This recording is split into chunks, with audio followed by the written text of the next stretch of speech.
often chase the distant, the rare, the unattainable. In fragrance, as in life, we believe the value of something is determined by how hard it is to get. But perhaps that's not wisdom. It's illusion.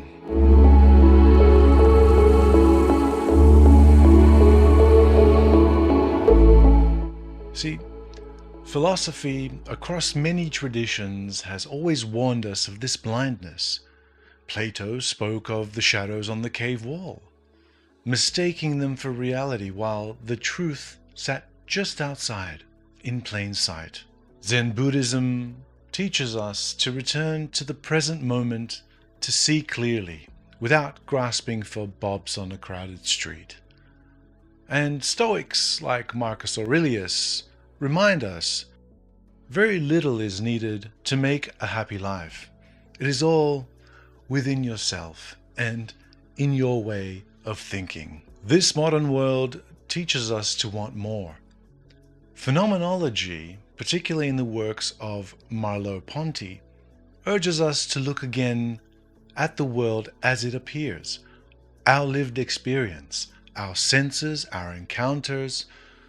The scent that you've walked past 100 times in a department store might hold just as much beauty, just as much emotion as that rare bottle you've been hunting for on eBay.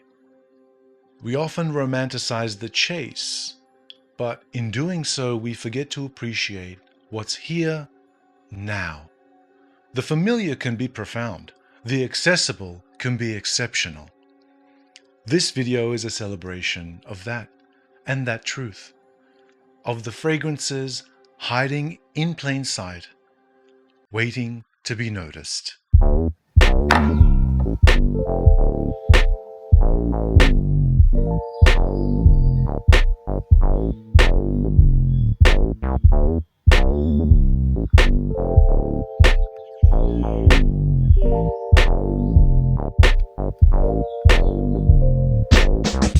So let's begin with my favorite Serge Lutens fragrance, L'Orpheline, a fragrance shrouded in soft mystery, resinous, cool, like the memory of something you almost forgot.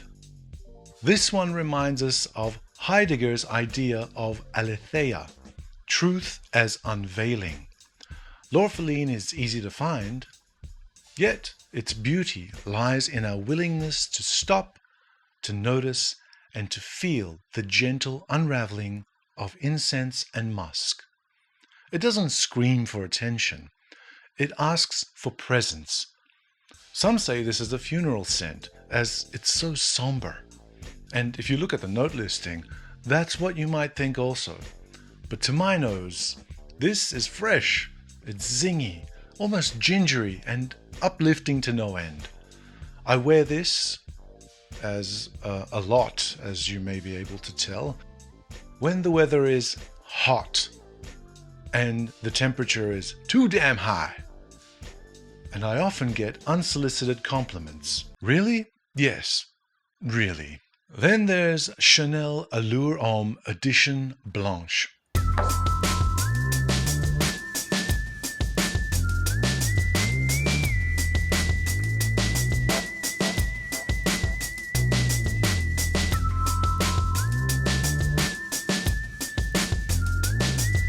Smooth citrus over creamy woods. Simple, elegant, effortlessly wearable. And yet, how often do we walk past it, reaching instead for niche bottles cloaked in mystique, maybe? Edition Blanche echoes the Epicurean idea that pleasure doesn't come from excess, but from harmony, from proportion, and from balance. Edition Blanche, along with being probably the best of the line, is the fragrance equivalent of contentment. Accessible is not just something that's on the shelf and easy to access, but it's accessible in spirit. It makes you feel more accessible, which makes you act more accessible, which in turn makes you more accessible. Next up we have L'Eau Bleue d'Issey Eau Fraîche.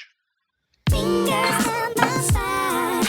Girl, you look mighty fine. Won't you rub your fingers down my spine?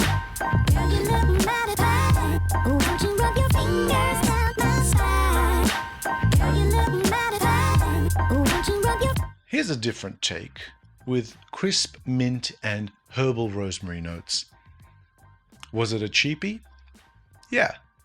Is it luxury? Yeah, I think so. Is it within reach? Also, yes. I mean, it's been discontinued recently, but it's still widely available and sits there for many, waiting. It reminds us of Camus' Myth of Sisyphus, the guy that pushed the boulder up the hill only to watch it come down. We push that boulder of desire endlessly up that hill, when maybe the ideal that we seek has already been bottled, waiting, misunderstood, familiar.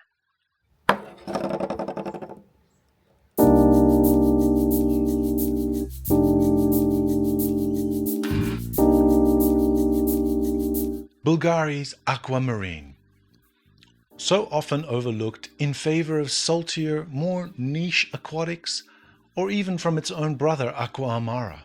But what if we reframe it? This scent is clarity. It's Thoreau Walden's pond, which is the scent of simplicity and stillness. And it's simplicity and stillness in a bottle.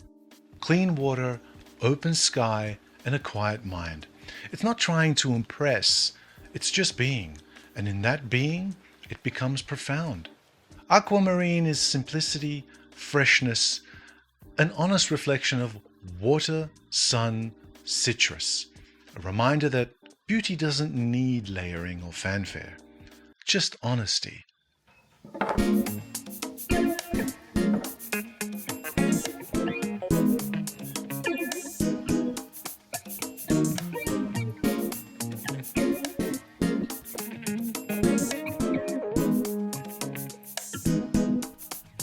Dior Homme Sport 2021. Clean, citrusy, woodsy. Dismissed by many because it's just a sport flanker, I guess. But the Stoics would smile at that. Seneca might say, "It is not the man who has too little, but the man who craves more that is poor." That's what he said. What if this bottle is enough? What if it's not about chasing that vintage Dior, but seeing the value of this moment, this scent, now? Because in terms of presence, this thing has it in spades. The piercing citruses almost command you to notice the moment you're in. Kind of like when you're at the urinal at a public bathroom and there's someone else in the cubicle and it's just the two of you. So you rip a massive fart, and when another person walks in, you're comfortable in the knowledge that they'd think the stink was coming from the dude in the cubicle and not you. And you are all present in that moment.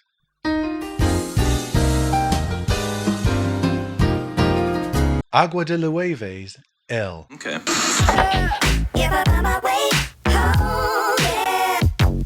Wouldn't it be crazy? Would you still amaze me? Wouldn't it be crazy? Would you still amaze me? Minimalist, almost weightless, like a meditative breath. This fragrance teaches us the Zen principle of mu, emptiness as fullness. A scent that feels like clean linen on sun-warmed skin. A scent that has the ability to define joy. A scent that as soon as I wore it, I knew I had to get a second bottle, and lucky I did because the first one's finished. El in Spanish means he.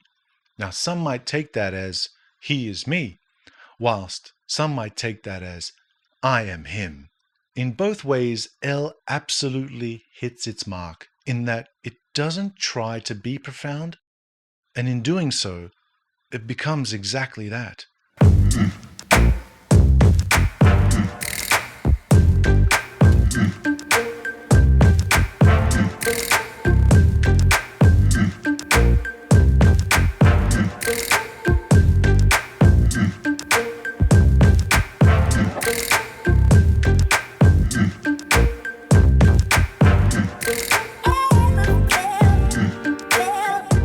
Chanel Les Exclusives, 1957. Now, this one stretches the definition of accessibility for some, but not everything within reach is defined by cost. Sometimes it's about emotional availability. 1957 is about refinement without ostentation. It whispers. It doesn't ask to be admired, but to be lived with, like a well-written verse that unfolds slowly. It aligns with Simone Weil's idea that attention, not possession, is the purest form of love. And if you're still paying attention, your bitch ass better subscribe.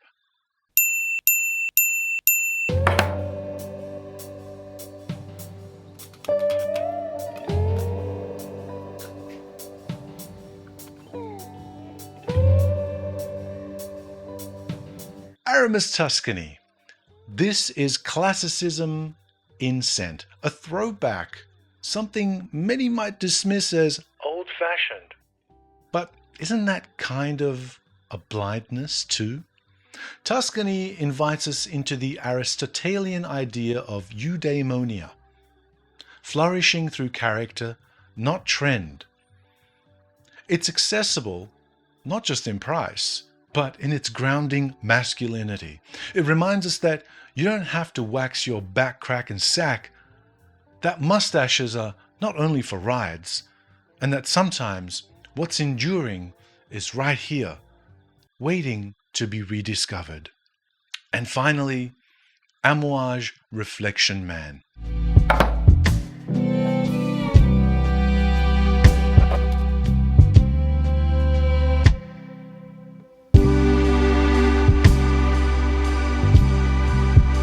Yes, it's expensive, but it's widely available, and it teaches us something important. Accessibility is also emotional. Can we allow ourselves to love something that others call basic within the niche world? Reflection is smooth, floral, luminous, and oddly ethereal, but in a very earthly way. Like if your next-door neighbor looked like a supermodel, but only wore clothes from Kmart. And like Descartes' mirror of doubt, it shows us what we truly want. Not always what's rare, but what's right. So maybe the real challenge isn't finding and seeking out the rarest scent. Maybe it's as simple as seeing clearly. As Kierkegaard said, life can only be understood backwards, but it must be lived forwards. Fragrances, like life, offer their richness to those who stop chasing and start noticing.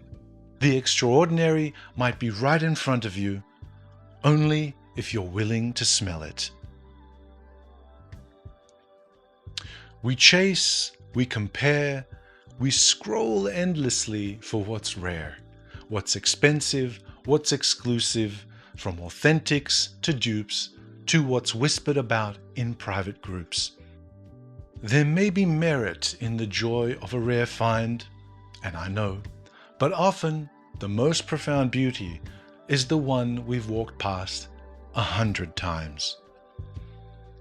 To smell is to notice is to live. These fragrances aren't just accessible because of where they sit on a shelf or their price tag, though that does play a part. They're accessible because they don't demand anything from you, just your presence and just your attention. The real luxury isn't in exclusivity, it's in appreciation. And that, my friends, is always accessible.